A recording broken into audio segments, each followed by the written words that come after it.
Good morning po sa ating lahat. Makikibati naman po natin ang ating katabi na sabihan mo siya, ikaw ay lubos sa pinagpala ng ating Diyos. Yung greetings pong yan, may taglay po yang kapangyarihan mula sa ating Diyos. For we all know, everything is created by the word of the Lord. Kaya mahalaga po ang bati natin na may taglay na pagpapala. May kisabing muli sa iyong katabi, ikaw ay pagpapala sa aking buhay. Amen.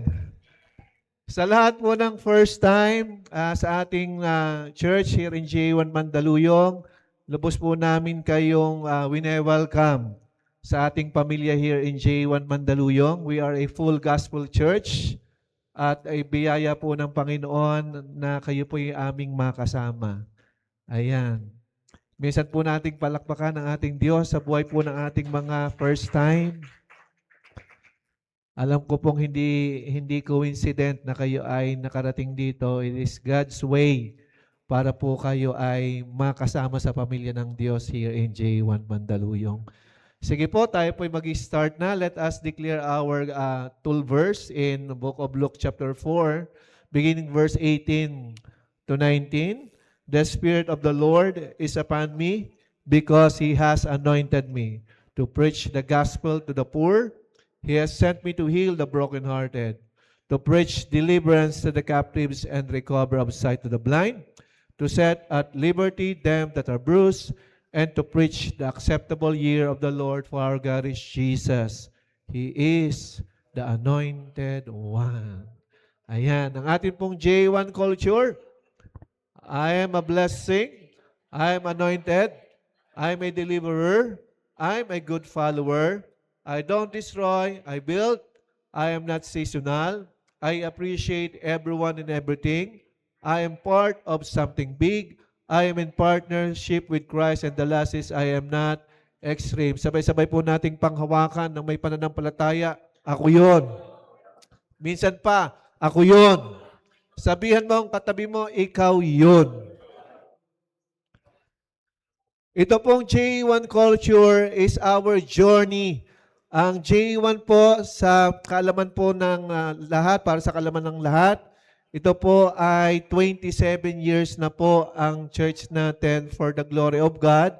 At yung pong ating kultura ay nagsimula po ito sa Genesis chapter 12, beginning verse 1 to 3, na ito po ay ipinangako ng Diyos sa lahi ni Abraham. Sino daw po ang mga lahi ni Abraham? Tayo po yun. Kasama po tayo doon. Tayo po yung spiritual Israel na kiniklaim po natin dahil tayo po'y sumusunod sa Panginoong Hesus. Amen! Ang lahat po ba excited na ngayong umagang ito? Last Sunday na po natin ito ng taong 2025. Handa na po ba tayo magpaalam sa 2025 at harapin naman natin ang 2026 at tiyakin po natin na yung lahat ng mapangit na alaala or anuman yung mga pagkakamali or kasalanan na nagawa natin ngayong taon ng 2025, huwag nang sumabit pa sa buhay natin pagpasok ng 2026. May kisabi sa iyong katabi, huwag kang magpapasabit. Kasi pag nasabitan ka, ang buhay na naman, pasabit-sabit na naman. Kaya wag na po nating i-allow na ang 2025 na mga maling desisyon, mga kasalanan na tayo na pagharian, pagpasok ng 2026 ay totally kay Lord na natin isusuko ang lahat. Amen! Sino pong naniniwala na ngayong araw na ito, pasasayahin tayo ng Diyos? Makikisabing muli sa iyong katabi, partner, sasaya ka ngayong araw na ito. Ngumiti ka lang. Ayan. Ang pag-uusapan po natin ngayong umagang ito, which is our title, is God gives joy to the humble. Minsan pa, God gives joy to the humble. Sandali po tayo mag-pray. Abba Father, in the mighty name of Jesus, naniniwala kami, Ama, sa pangalan ni Jesus, sa pagsama ng Banal na Espiritu, hayaan mo, O Diyos, na ang kaunawaan ay muli mong ipagkaloob sa aming lahat.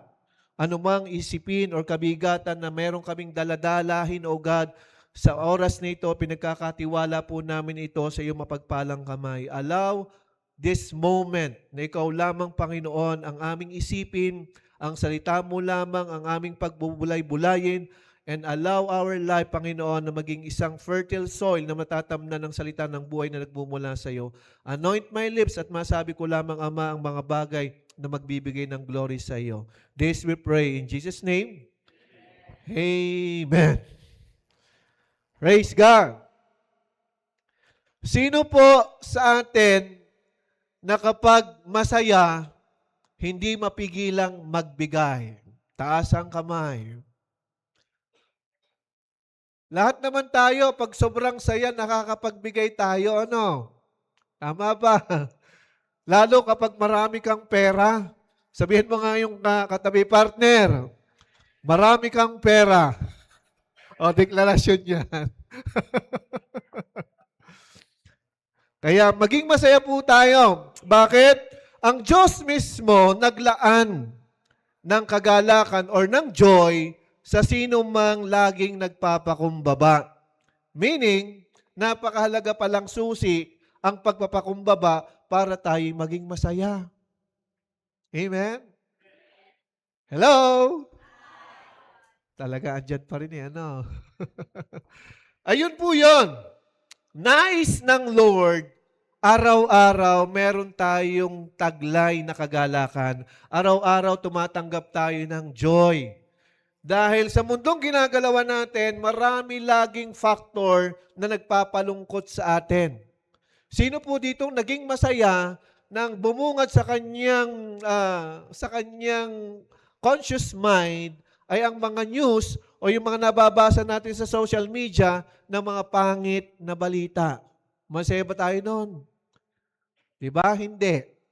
Kaya kadalasan, yung joy na nararapat nating taglayin at nararapat nating maranasan, nawawala na kaagad. Dahil sa umaga pa lang, ang daming bad news. Amen? Kunwari, naubusan ka ng ulam. Somehow, bad news na rin yun. Nakakawala ng joy. Sino po dito, pag naubusan ng ulam, ay nagsisimangot na at nagdadabog na? Meron bang ganun dito? Wala po nun dito, pastor. Diba? Yung kagalakang offer ng Diyos, napakahalaga. Pansinin po natin ito. Sabi po ng AI, yung title mismo, chinek ko kay AI.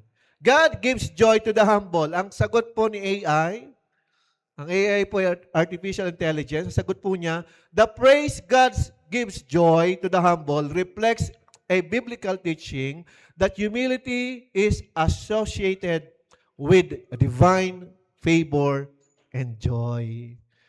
Ibig sabihin, ang kagalakang offer ng Diyos, meron palang daladalang pagpapala ng pabor.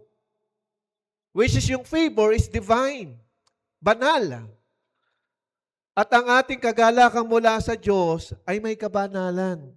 Kaya nga habang tayo palapit ng palapit sa Lord, pabanal ng pabanal ang ating buhay. Kaya i-check mo ang katabi mo, mukhang banal.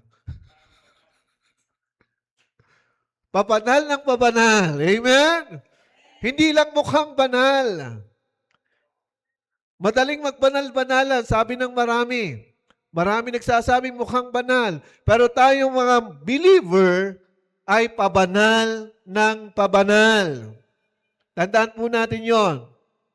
Kaya mahalaga, meron tayong taglay na joy araw-araw. Check po natin. Base po sa survey. The word joy in the Bible, sa King James Version po, 165 times itong binanggit.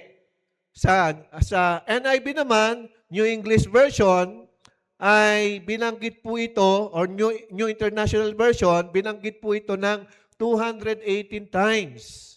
And then, summary po nito is around 430 times in total. Then, i-compare po natin sa loneliness. Sa loneliness po, 12 keys lamang po sa passages sa buong Biblia binanggit ang pagiging malungkotin or nalulungkot. Dito pa lang sa context po ng word ng Lord, mahalagang pinag-uusapan ang kagalakan, ang pagiging masaya. Pansinin po natin how the world handle loneliness. Associated po ang loneliness, anxiety and depression. Tama ba? Kadalasan ito na yung nagiging word of mouth. Lagi na lang, meron lang hindi nabili, na-depress na, nawala na ang joy, puno-puno na ng lungkot. Bihirang mapag-usapan yung pagiging masaya. Parang mapapansin po talaga natin na ang mundong ginagalawan natin, kung ano yung pangit, yun po ang nagiging bida. Para yung kontrabida, naging bida. Di ba? Parang ganon. Pero makikita po natin na napakahalaga mapag-usapan natin ang joy mula sa ating Diyos. At kailangan din po nating ma-check. Listen to this, church. Kailangan din po nating ma-check kung yung joy na meron tayo, talagang ito yung joy na offer ng Panginoon. Ito po, sa aklat po ng Santiago chapter 4, verse 5 to 6. Kailangan maging malinaw po ito sa atin. In verse 5, huwag ninyong akalaing walang kabuluhan ang sinasabi sa kasulatan. Ang Espiritong inilagay ng Diyos sa atin ay puno ng matitinding pagnanasa. Ibig sabihin, merong deep desire na ibinibigay si Holy Spirit sa atin. In verse 6, ngunit ang Diyos ay nagbibigay ng higit pang pagpapala. Kaya't sinasabi ng kasulatan, ang Diyos ay laban sa mga mapagmataas, ngunit pinagpapala niya ang mga mapagpakumbaba. Makikisabi sa iyong katabi, partner, humble lang tayo. Kasi yun ang susi na tinukoy ng ating Panginoon. Ibig sabihin, kung meron tayong strong desire na mas kilalanin pa ang Diyos, bibigyan tayo ng Diyos ng kanyang joy. Amen? Yun po yung susi. Kailangan nating magpakumbaba. Ngayon, saang pagkakataon po na dumadating yung moment na tayo hindi nakakapagpakumbaba sa Panginoon? Ito po, nangyayari sa karamihan sa atin. Kapag tinatamad makinig ng salita ng Diyos, kapag tinatamad umattend sa mga gawain, it is a form ng pagmamalaki. Bakit po, Pastor? Kasi binaliwala mo yung word ng Lord na ang Espiritong inilagay ng Diyos sa atin ay puno ng matinding pagnanasa. Hindi puno ng matinding katamaran. Nagets po natin? Kaya ang Diyos mismo naglalagay ng desire, malalim na desire para kilalanin natin siya. Mas makilala pa natin ang Lord ng higit sa dati. Amen? Kaya kapag nag-grow tayo ng knowledge and understanding about our Lord, the more tayo nagkakaroon ng matinding kagalakan. Amen? Ano pa? Bakit kailangan po nating balik-balikan ito? In Santiago chapter 4, verse 7 to 8. Verse 7, kaya nga pasakop kayo sa Diyos, labanan ninyo ang dyablo at lalayuan niya kayo. Lumapit kayo sa Diyos at lalapit siya sa inyo.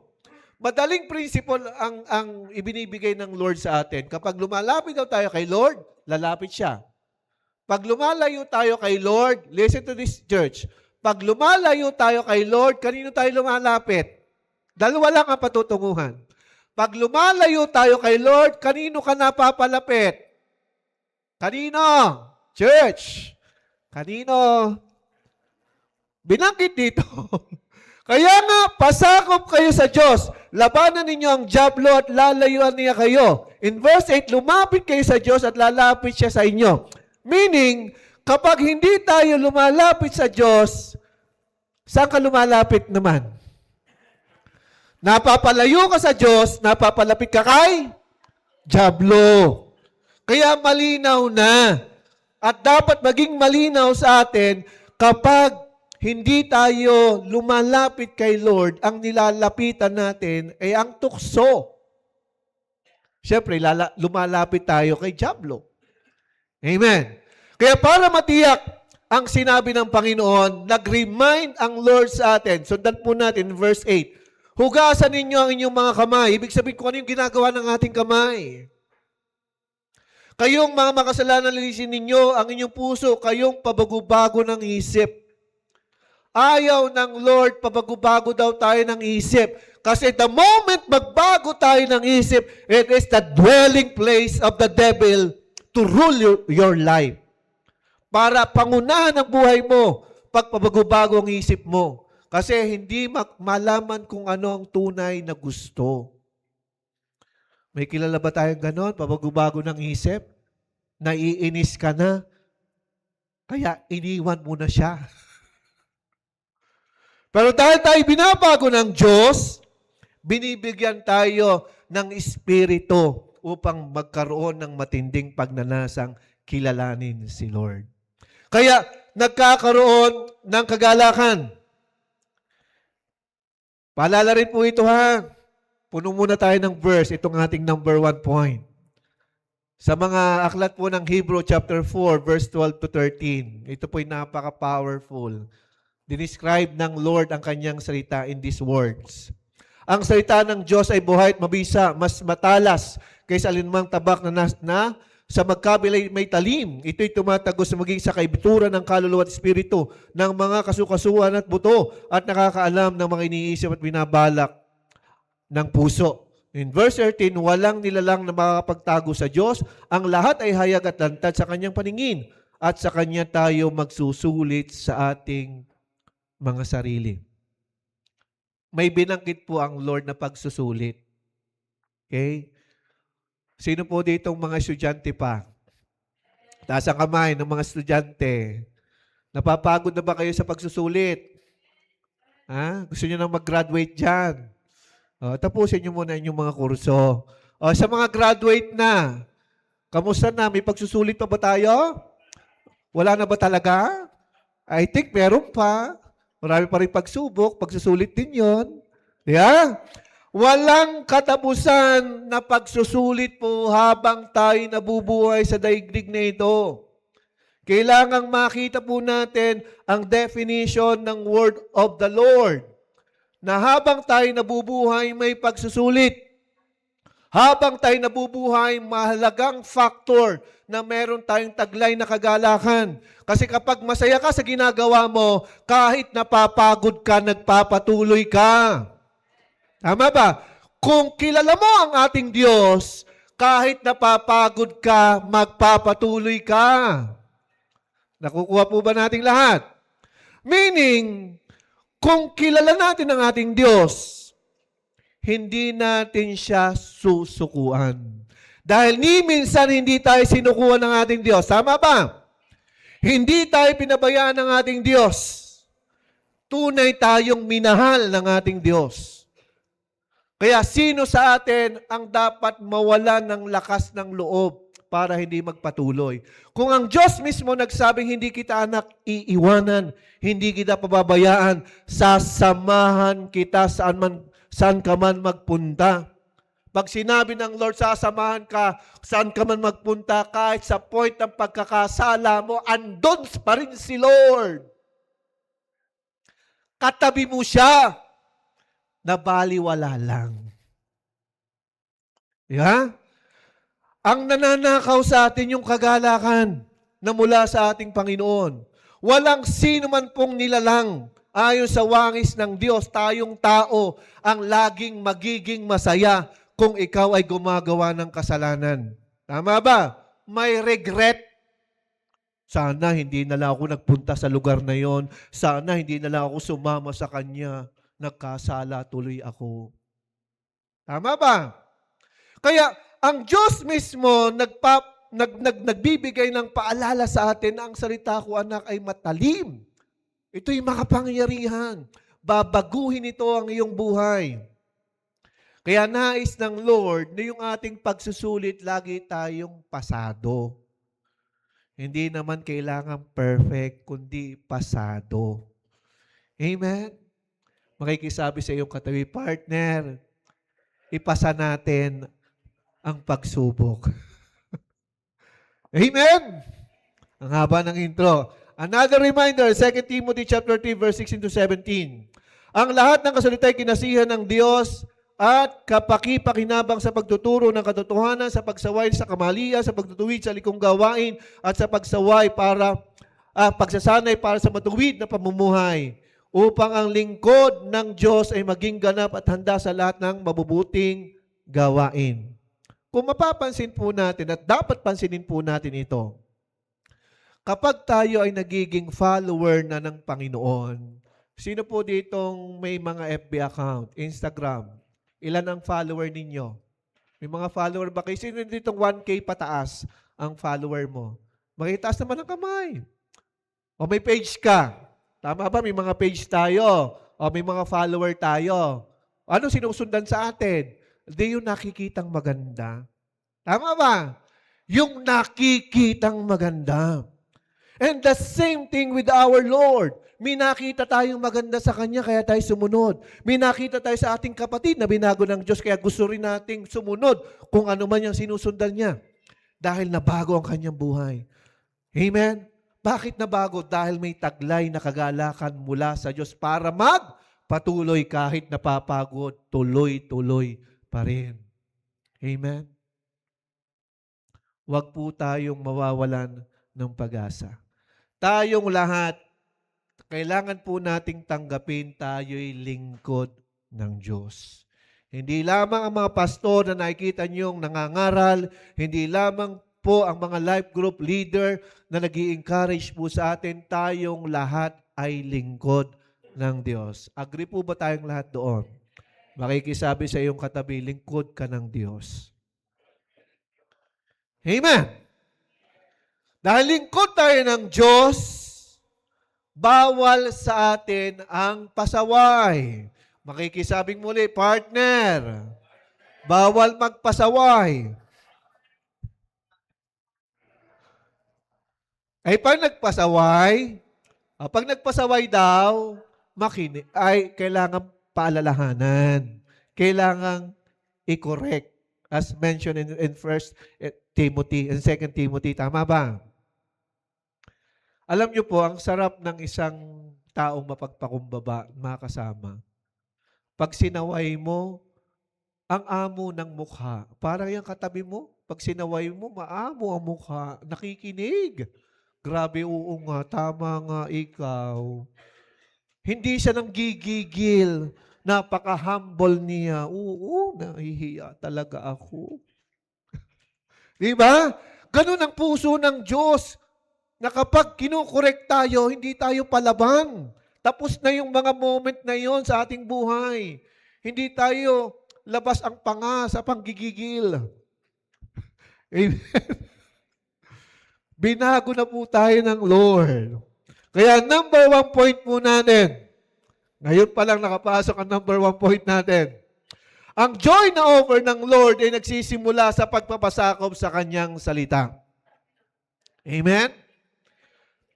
Minention po dito yung pagpapasakop. Sino po ditong nahihirapang magpasakop? Hindi ko na patatasin ang inyong mga kamay. Alam nyo ang inyong mga sarili. At kilala niyo ang inyong mga sarili. Amen? Paano ba naman, pastor, ako magpapasakop? Kung pasaway naman yung taong iyon. Diba? Yan ang mga nagiging issue. Ngayon, ano ba yung content ng sinasabi niya sa'yo? Mali ba o tama? May nagsabing mali. Sino magsasabing tama naman? Tama naman. Ngayon, bakit nahihirapan tayong magpasakop? Ito ang senaryo, ha? Kunwari, mag-asawa or magkaibigan or boss mo. Nakikita mo yung flaws ng taong yon, ang daming mali sa kanyang buhay. Okay? Maraming mali. Pero nung kinorek ka, nagkaroon siya ng heart para i-correct ka, tama yung sinabi. Tama yung suggest. Pero nag-reason out ka. Eh, bakit ikaw ganyan ka pa rin? Oh, di ba? Ngayon, sinong may mali? Siya.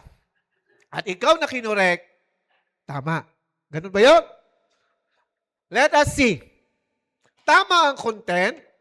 Di ba? Magkaroon po tayo ng unawan dito. Tama yung sinabi. O somehow biblical. Dahil nagre-reflect yung buhay na meron siya na hindi maganda, kino-contest mo ngayon or nagpo-protesta ka, bakit ikaw? Ikaw muna ang gumawa ng suggestion mo. Tama ba? Ngayon, nag-effort yung tao at naging concern sa'yo. Masakit ba yon? Yung reaksyon natin para sa kanya? Sino magsasabi na saktan siya? Kunwari, anak mo yun. Kunwari, magulang mo yun. Nagsabi ng tama para sa iyo. Binatikos mo yung pagkatao. Masakit, hindi. Masakit. Meaning, yung pagpapasakop, in reality, mahirap. Pero kung mabuti naman ang sinasabi, bakit natin babatikusin?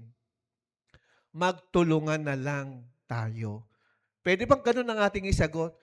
Magtulungan na lang tayo. Kita ko, hirap na hirap ka rin doon sa suggestion mo. Hindi mo rin nga magawa. Sabay na lang natin gawin.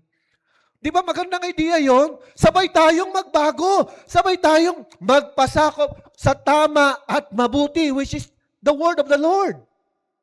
Kaya walang na-condemn kung ang mindset natin ay mabuti at magkakaroon tayo ng immediate action doon sa mabuti at gawin natin yung mabuti. Tama ba? Kaya walang gulo, walang alitan.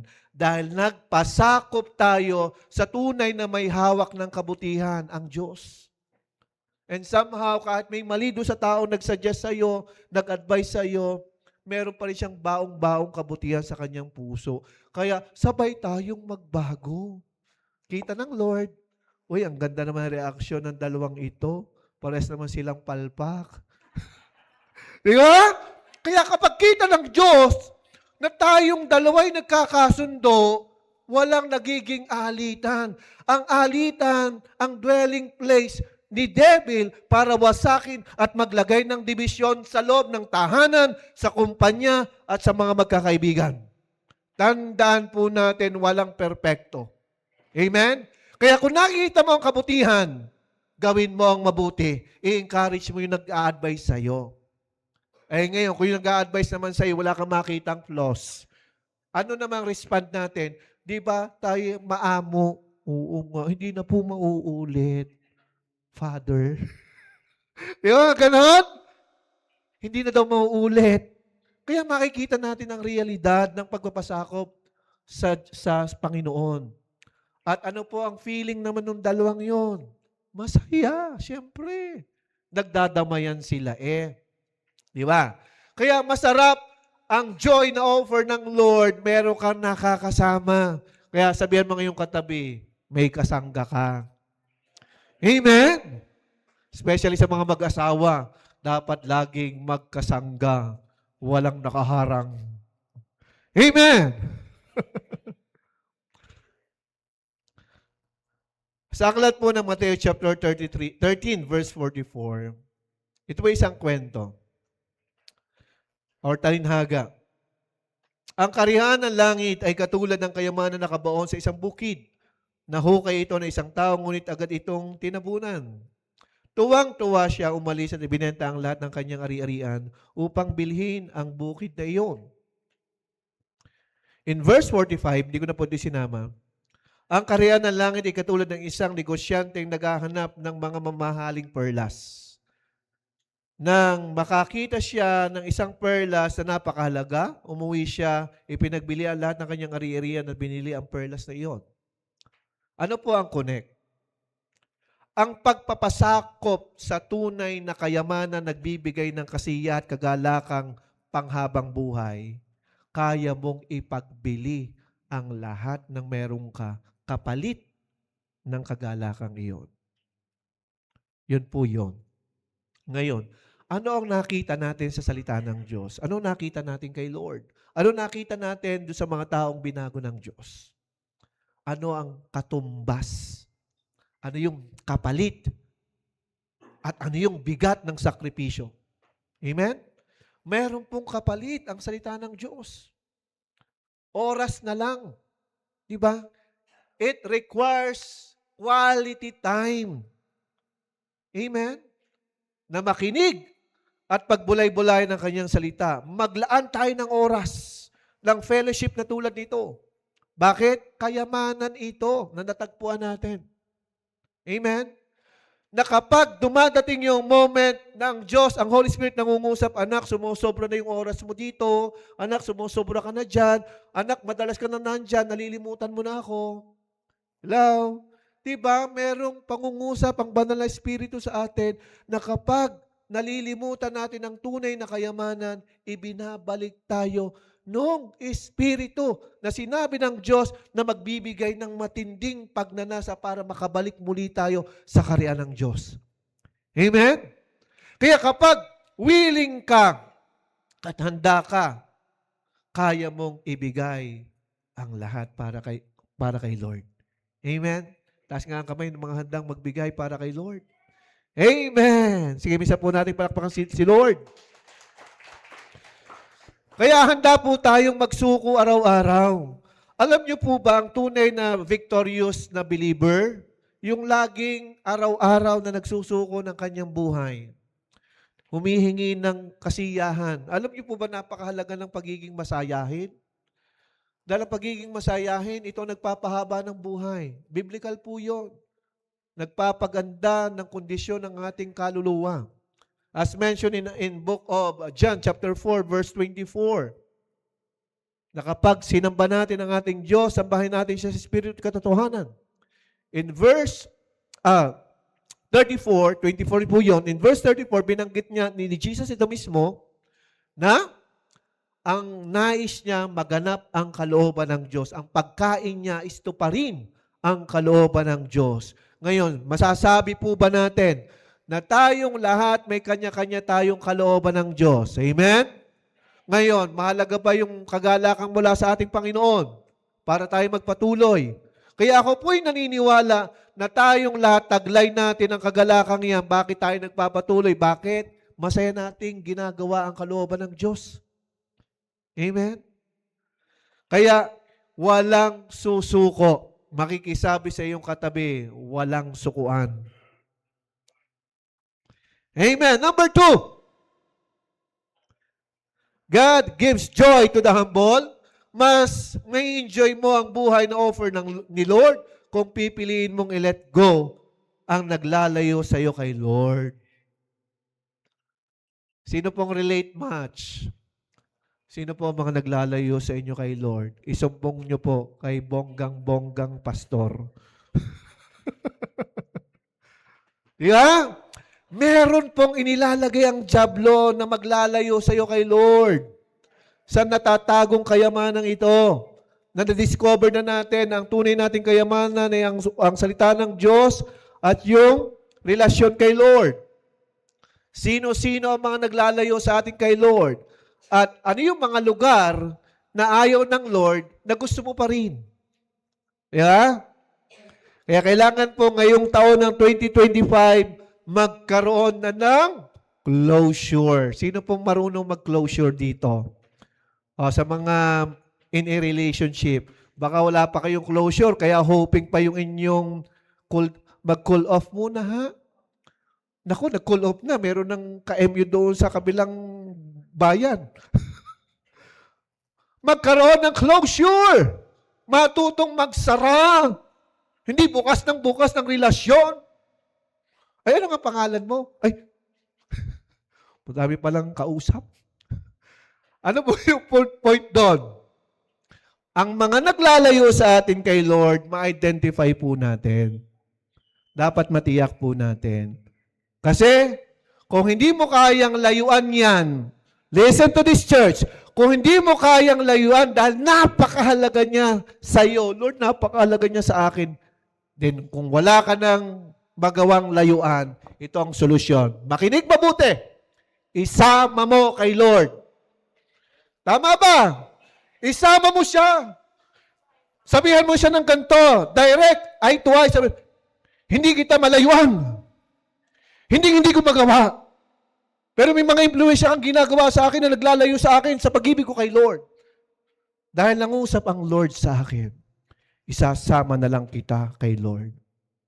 Di ba mas maganda na isasama natin siya kay Lord para kayong dalawa masayang masaya? Siyempre, ikaw lalong higit na masaya. O, di ba? May joy doon, magandang motibo, magandang purpose, and I may say, ibibigay yan sa iyo ng Lord. Kailangan mo lang buhusan ng relasyon. At siyempre, ilalapit kay Lord. Amen? Sino ng mga napipili nyo, pinaplan nyo na by 2026? Lord, planado na. Ilang Sunday ang buong taon ng 2026? Lord, kailangan yung buong number ng mga Sunday, lagi kaming present. May ganyan po nangyari sa Kalaka, naging ninong nila ako sa kasal. Merong lalaking nagustuhan yung keyboardist ng church namin sa Kalaka. Ang policy niya, umattend ka lang ng Sunday service. Ayun lang, uma-attend lang. Eh ngayon, naglilingkod na silang buong family. Di ba ang saya, tindi ng joy? Baon-baon mo kayong lahat. Ngayon, naglilingkod na kay Lord. Sinong gustong ganon? Taas ang kamay. Ayaw nyo? Gustuhin po natin.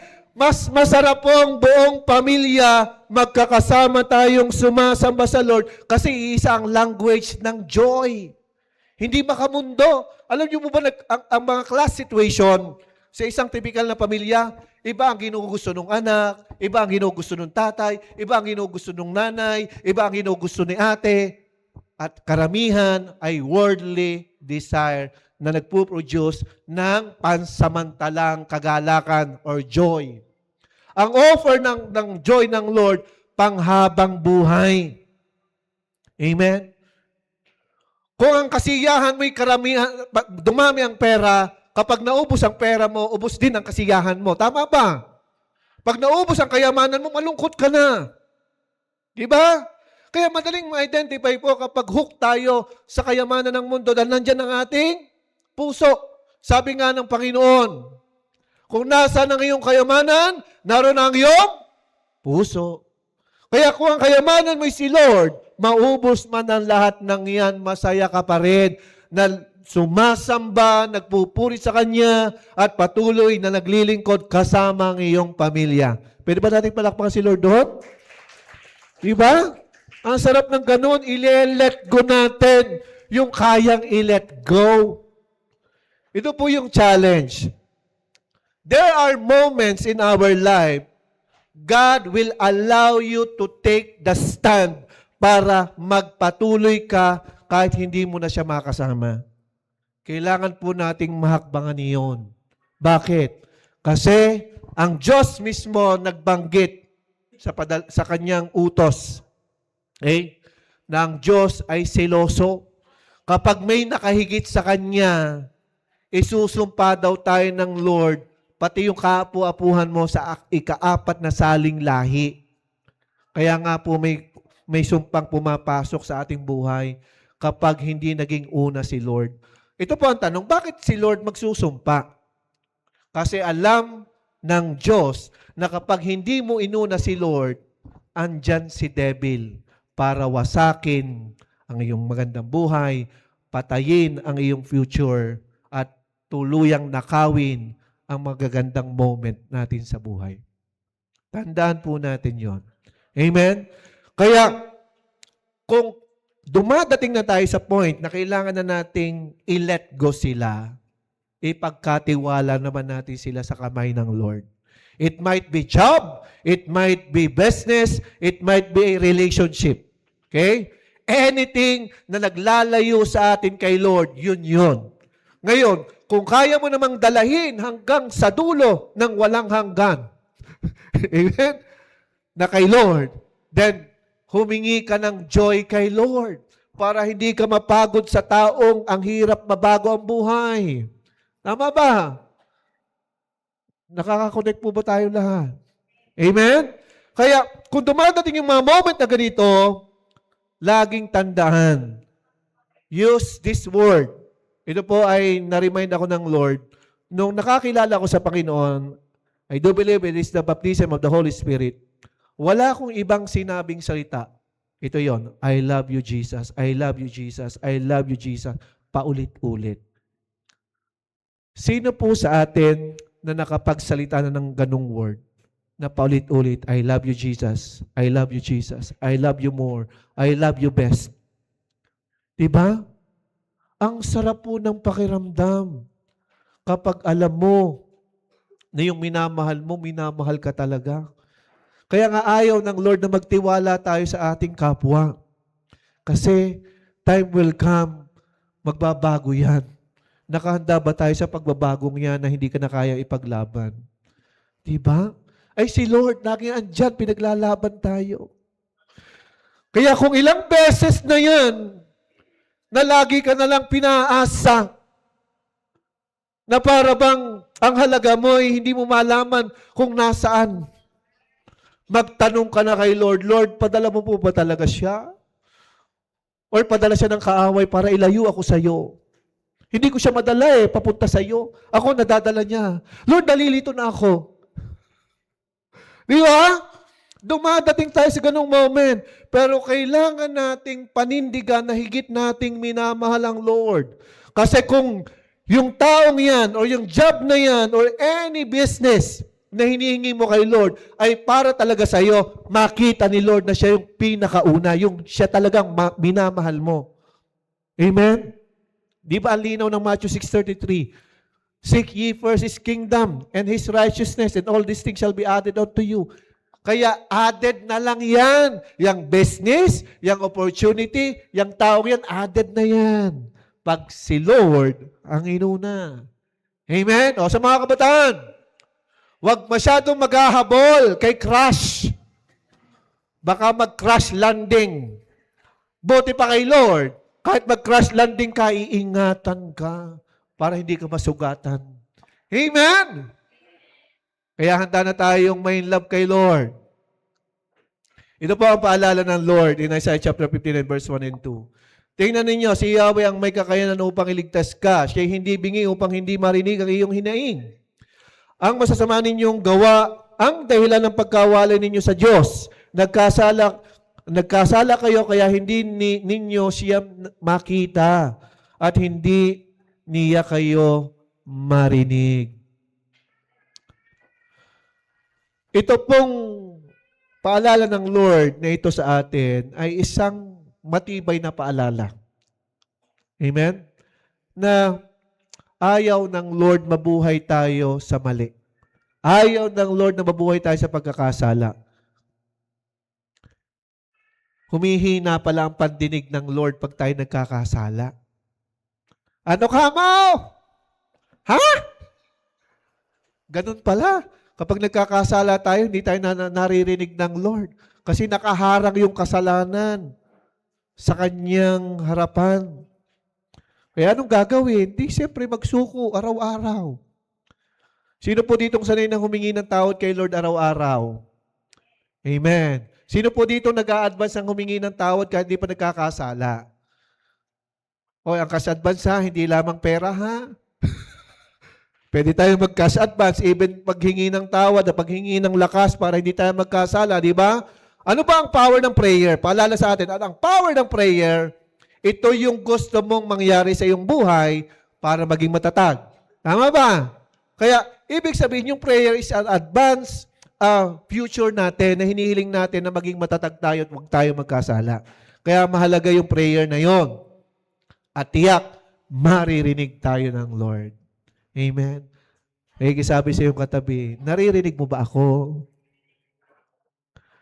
Amen. Pakinig naman, di ba? O di ang lapit natin kay Lord pag naririnig tayo ng Lord. Amen. Addiction. Sinong alipin ng addiction? Wala magtataas ang kamay. Yung buko na lang. Joke lang po. Suko na po ako kay Lord. Suko na po. Ang pagsuko po ay tanda ito ng pagpapakumbaba. Tandaan po natin, may mga addiction tayo, iba't ibang form yan. Okay? Addiction sa phone. Sino ditong hindi addict sa phone? Ngayon daw yung screen time, malalaman natin. I-check nga natin yung mga cellphone screen time. For a week, ilang oras na naubos o ilang araw. Makikita dyan. Hello! Screen time. Tapos yung devotion mo, 3 minutes. Di ba? Saan tayo addict? Naalala ko yung awiting, addict sa'yo. Di ba yung, ano po siya ba kumanta nun? Grabe naman yung kantang yun. Para nag-aaddikan sila sa isa't isa. Di ba? Kay Lord po tayo may love, amen? Nang sa ganon, hindi tayo mapasok ng jablo. The last point, number 3. Nagkakalob ang Diyos ng pag-asa sa mga may pananampalataya sa Kanya. Sino may faith kay Lord? Meron ba tayo pananampalataya kay Lord? Amen. Ano po yung verse natin? Siya na po kayo, mahaba ito. Mateo chapter 8 verse 1 to 4. Pagbaba ni Jesus mula sa bundok, sinundan siya ng napakaraming tao. Lumapit sa kanya isang taong may ketong. Lumuhod sa harapan niya at sinabi, Panginoon, kung nais mo ninyo, ako'y inyong mapapagaling at magagawang malinis. Hinawakan siya ni Jesus at sinabi, Oo, nais ko. Maging malinis ka. Gumaling at luminis nga agad ang kitongin.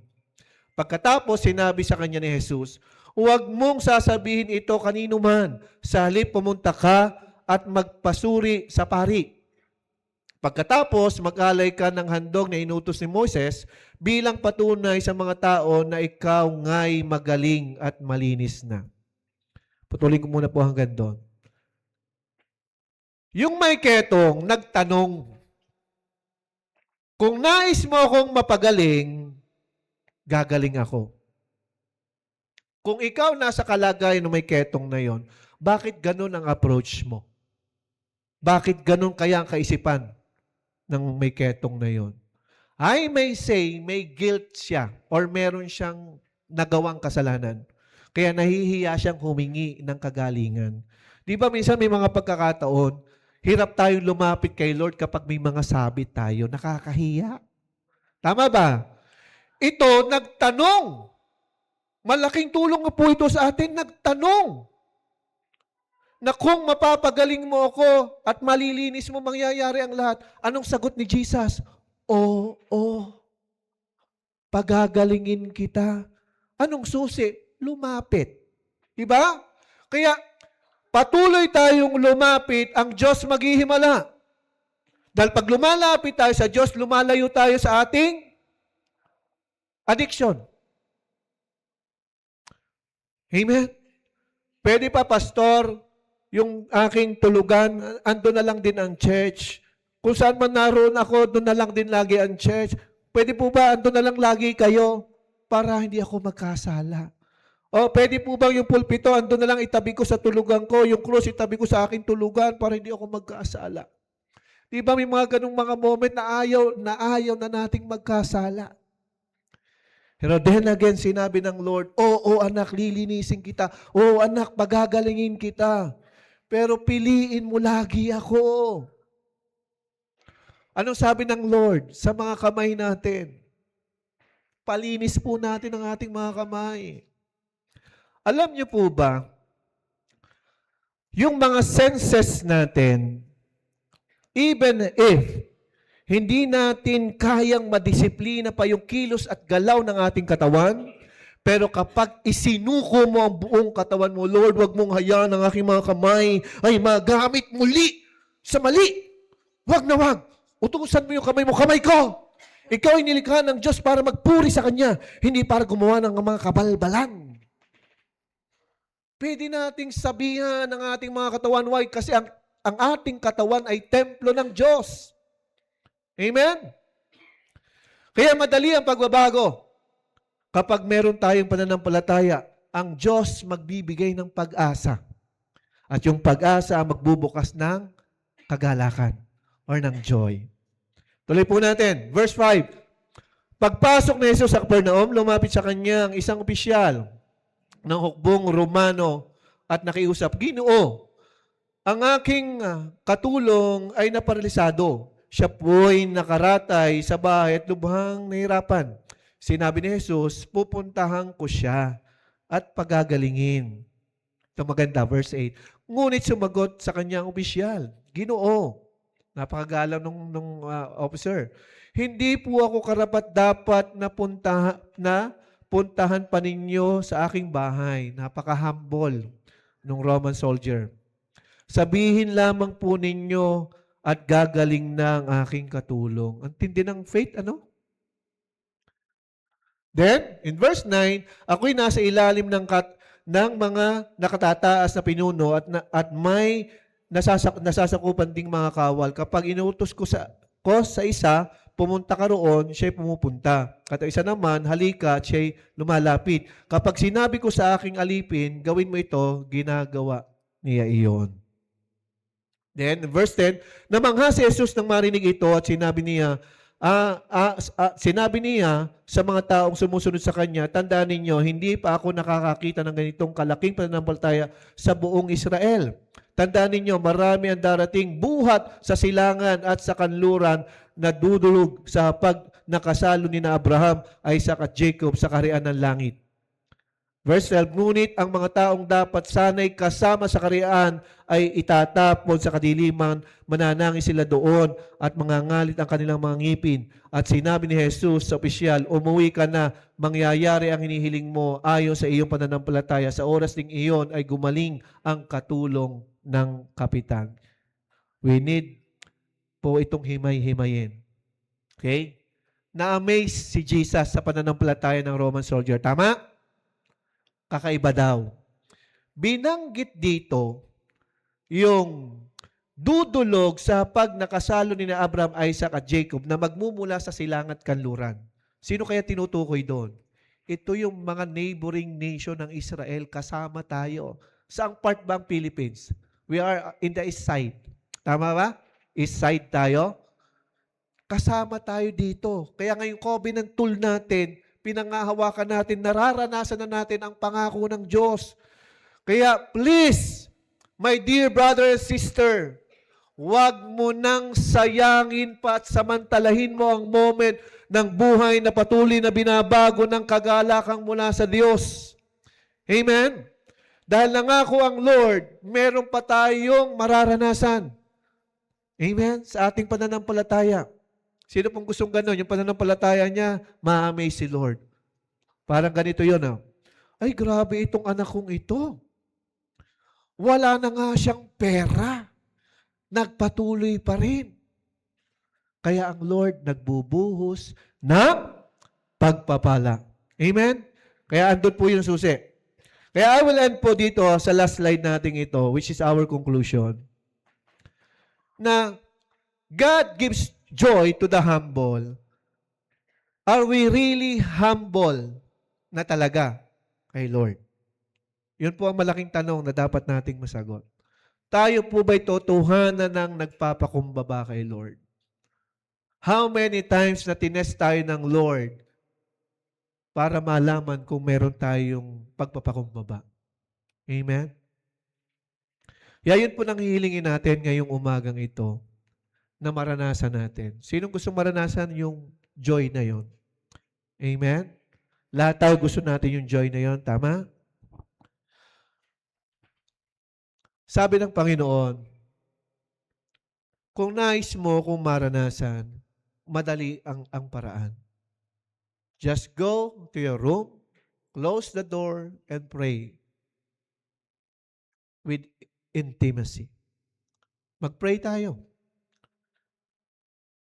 At napakahalaga po na alam natin ang joy na nagmumula kay Lord.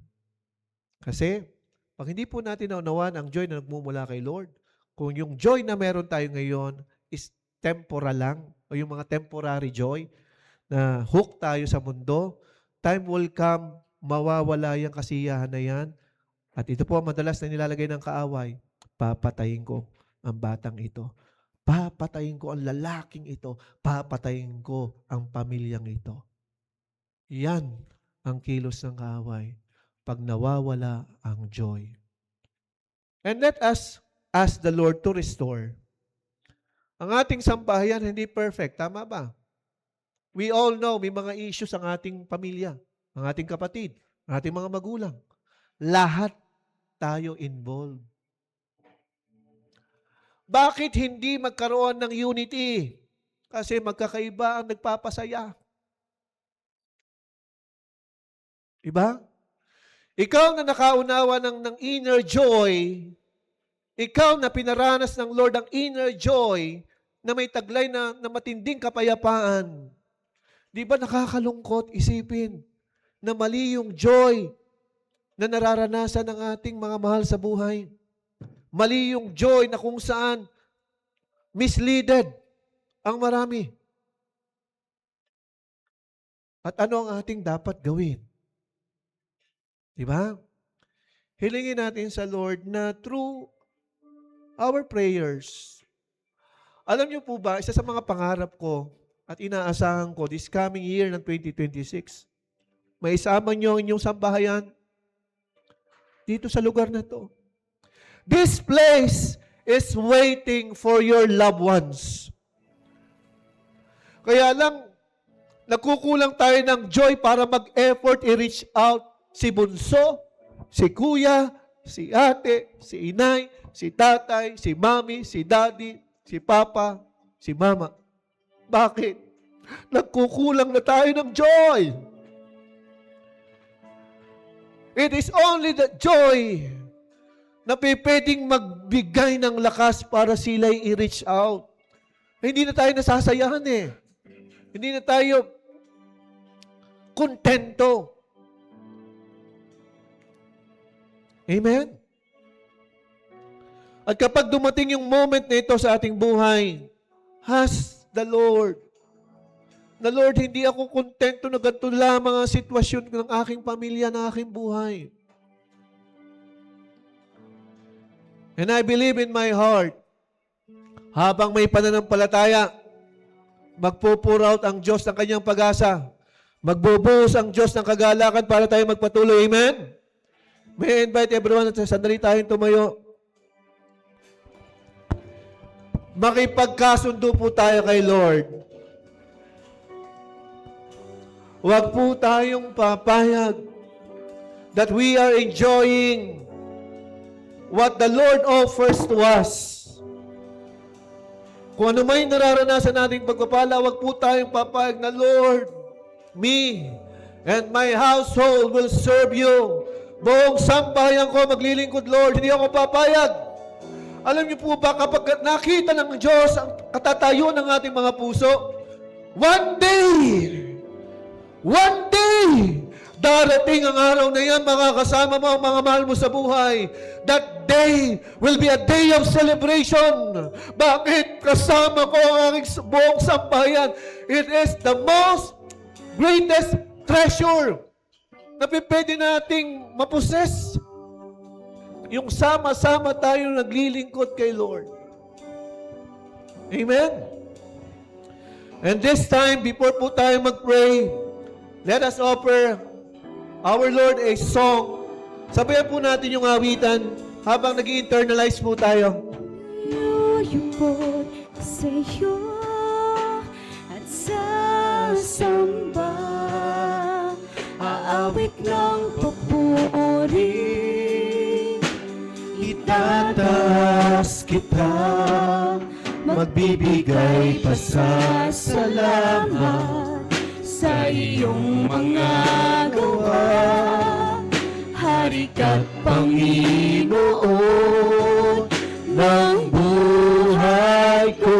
With all your heart, church, Kami ay lulukod sa'yo at sasamba, awit ng papuri. Itataas kita, magbibigay pasasalamat sa iyong mga gawa. Hari ka't Panginoon ng buhay ko. Sa mga oras pong ito, inayayahan ko ang bawat isa, sandaling pumikit at yumuko. Listen to these words. Kita ng Panginoon ang iyong simula. Batid ng ating Diyos ang taglay mong joy noong mga panahon na yon. Pero dumadating yung moment, nagiging malahininga tayo. Nanlalamig, tinatamad, nawawala ng gana. Dahil yung kagalakang offer ng Diyos, hindi mo na nararanasan tulad ng dati. And this moment, ang Diyos maghihimala sa iyong buhay. Just humble yourself before the Lord. Magpakumbabang lubos ka sa ating Panginoon. Yung kitang-kita ng ating Diyos, yung tunay mong pagpapakumbaba.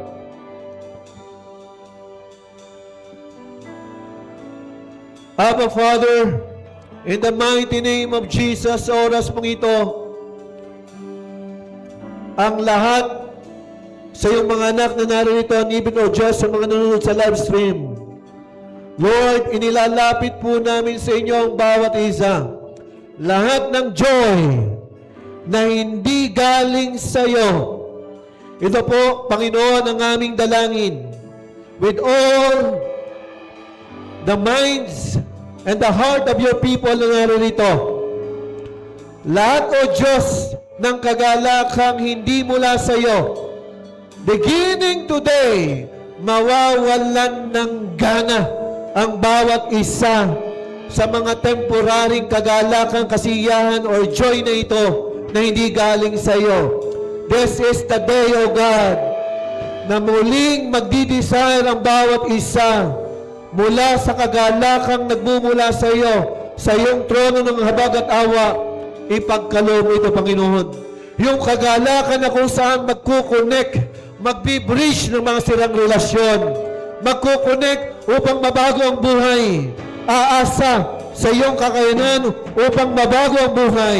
We are declaring right now, even the hands of the enemy, ang kamay ng Diablo, God, na siyang nagliligaw sa iyong mga anak.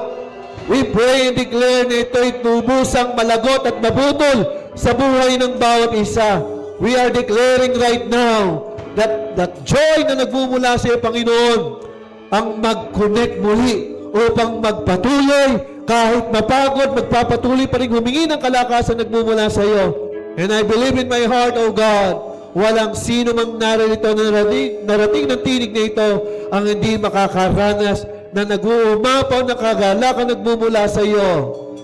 And again, sineselyuhan po namin ito ng iyong dugo, ng iyong pangalan, at ang lahat ng may pananampalatayang tumanggap nito, asahan mo ang buhay na pabuti ng pabuti, paganda ng paganda, pabanal ng pabanal, paayos ng paayos, at payaman ng payaman ay mangyayari sa iyong buhay at maging sa iyong pamilya. This we pray in Jesus' name. Amen and amen.